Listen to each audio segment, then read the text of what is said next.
Hello, je suis Carlotta. Bienvenue dans Product Marketing Stories, le podcast qui décrypte les méthodologies, partage des conseils et apprentissages concrets pour rendre compréhensible et accessible le product marketing. Dans cet épisode, j'accueille Hortense Bouzou. C'est elle qui dirige le département Product Marketing chez Tiga. Quand on a échangé ensemble pour définir le sujet, Hortense m'a raconté son expérience de première PMM qu'elle a vécue plus tôt dans sa carrière et les enjeux qu'elle constate aujourd'hui quand il s'agit d'implémenter la fonction Product Marketing.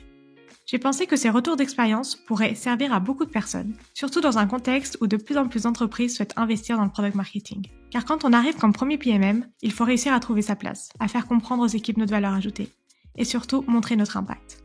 Alors Hortense a pris le temps de nous expliquer quels sont les enjeux que l'on rencontre quand on est premier PMM d'une entreprise, les actions à mener pour évangéliser ce rôle et avoir de l'impact rapidement, le type de profil à privilégier quand on souhaite recruter un premier PMM, et plein de bons conseils pour bien établir la fonction Product Marketing dans une entreprise. Je laisse place à mon échange avec Hortense, qui j'espère vous aidera à y voir plus clair sur les attentes et missions d'un premier PMM pour à la fois réussir une prise de poste et bien faire un recrutement.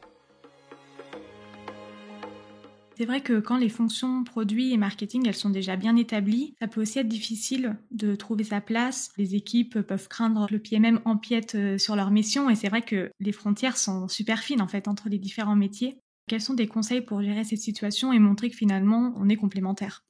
Ça, c'est vrai que c'est une problématique qu'on rencontre souvent quand on est premier PMM. Pour moi, l'objectif, c'est vraiment de se concentrer sur démontrer sa valeur par la preuve et pas essayer d'y aller de manière trop frontale, trop directe ou de réclamer tout de suite un périmètre. Je pense qu'il faut vraiment savoir se focaliser sur ses forces en tant que PMM pour apporter très rapidement de la valeur aux équipes et pas oublier de rester bienveillant avec eux parce que c'est aussi hyper stressant de voir arriver cette fonction-là qu'on maîtrise pas. Pour peu qu'elle ait été mise sur un piédestal avant d'arriver, on se dit ça les challenge eux aussi dans la valeur qu'ils apportent dans l'entreprise. Parce qu'il y a une forme de message sous-jacent qui vient pour eux, c'est on recrute un PMM parce que vous n'êtes pas assez bon sur certaines choses et c'est souvent en plus des sujets qui sont intéressants, sur lesquels certaines personnes aimeraient pouvoir consacrer plus de temps mais ne le font pas parce que c'est pas leur priorité. Et donc je pense que c'est là où il faut aussi vraiment essayer de rester le plus bienveillant possible. Moi par exemple, quand j'arrive en tant que PMM dans une nouvelle équipe, j'aime bien m'attaquer au sujet des benchmarks parce que je sais que c'est un sujet sur lequel je suis assez à l'aise et j'arrive de manière assez rapide en général à amener des insights qui vont permettre d'alimenter toute l'équipe. Alors c'est sûr que quand j'arrive et que je dis je vais faire des benchmarks, ça fait jamais vibrer les foules.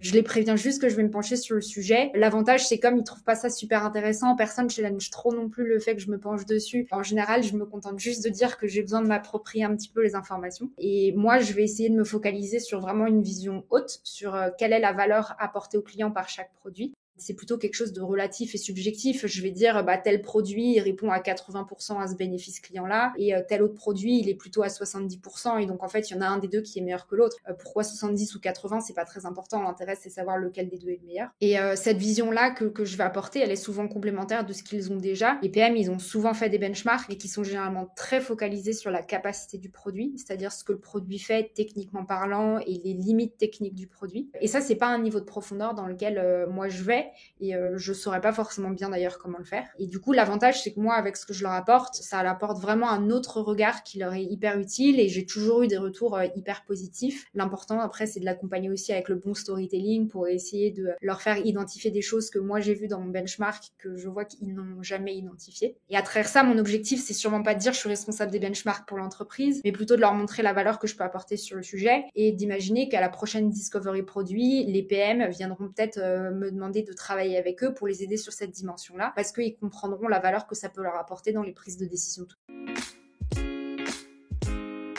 Merci d'avoir écouté cet épisode jusqu'au bout. Si l'épisode t'a plu, n'hésite pas à le partager sur LinkedIn en me taguant. Tu peux aussi me soutenir en laissant un avis 5 étoiles sur Apple Podcast et me laisser un commentaire. Ton aide est précieuse pour m'aider à faire connaître Product Marketing Stories et aussi m'encourager à créer davantage de contenu. Alors merci!